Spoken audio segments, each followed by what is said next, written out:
up to 5 crore rupees. Here, immunity from both penalty and prosecution will be available with a payment of fee of 1 lakh rupees. Rationalizing penalty and prosecution. Multiplicity of proceedings are hindrance to the ease of doing business. I propose to integrate assessment and penalty proceedings by way of a common order for both.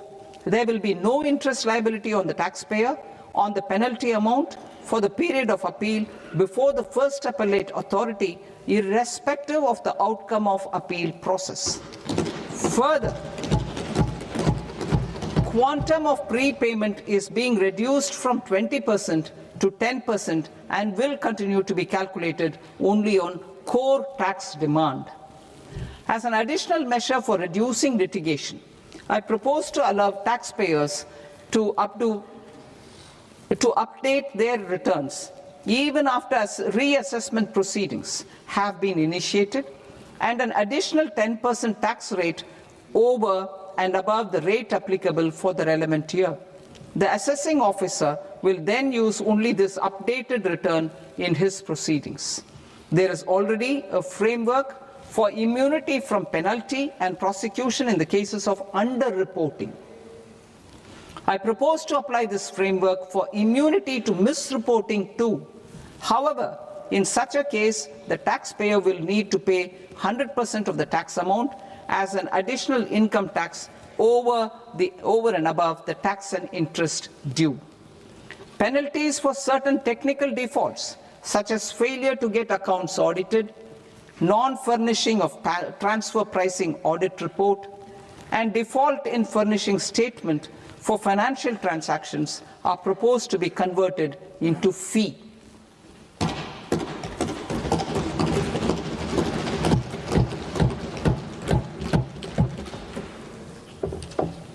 I propose to rationalize prosecution framework under Income Tax Act while maintaining a careful balance for deterrence in some serious offence.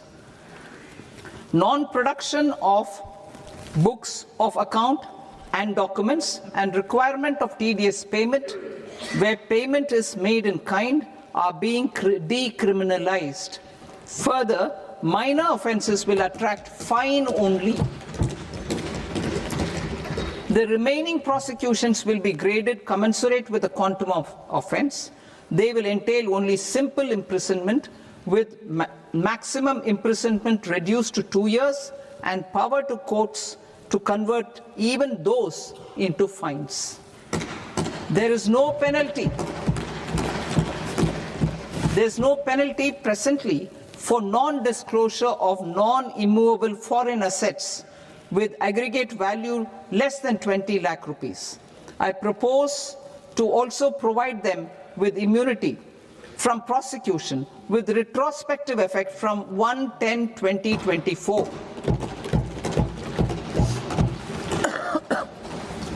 Cooperatives. Deduction is already allowed to a primary cooperative society engaged in supplying milk, oilseeds, fruits or vegetables raised or grown by its members. I propose to extend this deduction to also include supply of cattle feed and cotton seed produced by its members. I propose to allow inter-cooperative society dividend income as deduction under the new tax regime to the extent it is further distributed to its members. I further propose to allow exemption for a period of 3 years to dividend income received by a notified national cooperative federation on their investments made in companies up to 31/1/2026. This exemption would be allowed only for dividends further distributed to its member cooperatives. Supporting IT sector as India's growth engine. India is a global leader in software development services, IT-enabled services, knowledge process outsourcing services, and contract R&D services relating to software development. These businesses and their segments are quite interconnected with each other. All these services are proposed to be clubbed under a single category of information technology services with a common safe harbor margin of 15.5% applicable to all. The threshold for availing safe harbor for IT services is being enhanced substantially from 300 crore rupees to 2,000 crore rupees. Safe harbor for IT services shall be approved by an automated rule-driven process without any need for tax officer to examine and accept the application. Once applied by an IT services company, the same safe harbor can be continued for a period of 5 years at a stretch at its choice. For IT services companies who want to conclude advanced pricing agreement, APA, I propose to fast-track unilateral APA process for IT services and endeavor to conclude it within a period of 2 years. The period of 2 years can be extended by a further period of 6 months on taxpayers' request. I propose to extend the facility of modified returns available to the entity entering APA to its associated entities also. Attracting global business and investment. Recognizing the need to enable critical infrastructure and boost investment in data centers, I propose to provide tax holiday till 2047 to any foreign company that provides cloud services to customers globally by using data center services from India. It will, however, need to provide services to Indian customers through an Indian reseller entity. I also propose to provide a safe harbor of 15% on cost in case the company providing data center services from India is a related entity. To harness the efficiency of just-in-time logistics for electronic manufacturing, I propose to provide safe harbor to non-residents for component warehousing in a bonded warehouse at a profit margin of 2% of the invoice value. The resultant tax of about 0.7% will be much lower than in competing jurisdictions. To provide fillip to toll manufacturing in India, I propose to provide exemption from income tax for 5 years to any non-resident who provides capital goods, equipment, or tooling to any toll manufacturer in a bonded zone.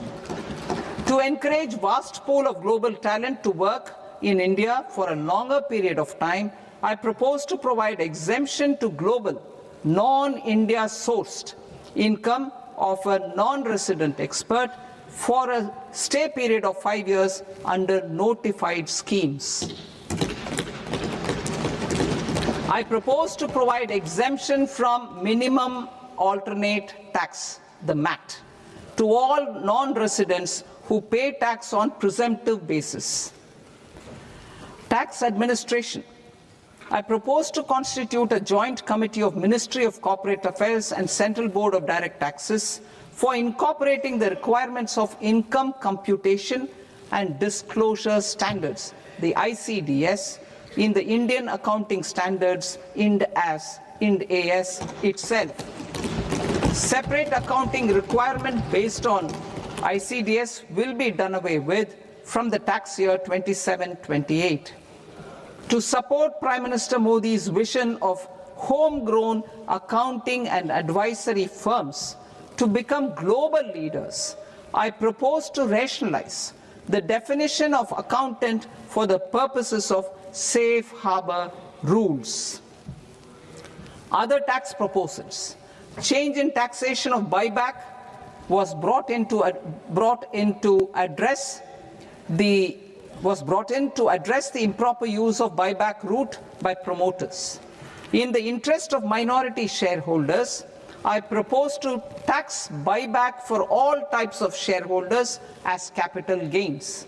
However, to disincentivize misuse of tax arbitrage, promoters will pay an additional buyback tax.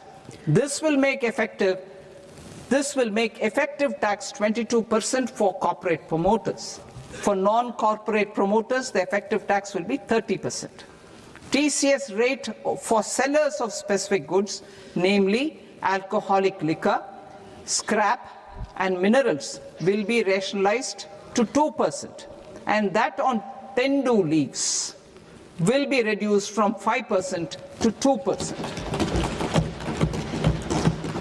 I propose to raise the STT on futures to 0.05% from the present 0.02%. STT on options premium and exercise of options are both proposed to be raised to 0.15% from the present rate of 0.1% and 0.125% respectively. We reformed the taxation landscape for corporates in 2019 by providing them a simplified regime with lower tax rate so that they could productively focus on business rather than on claim of deductions and exemptions. To encourage companies to shift to the new regime, set-off of brought forward MAT credit, minimum alternate tax credit, is proposed to be allowed to companies only in the new regime. Set-off using available MAT credit is proposed to be allowed to an extent of 1/4 of the tax liability in the new regime. MAT is proposed to be made final tax, so there will be no further credit accumulation from 1st April 2026. In line with this change, the rate of final tax is being reduced to 14%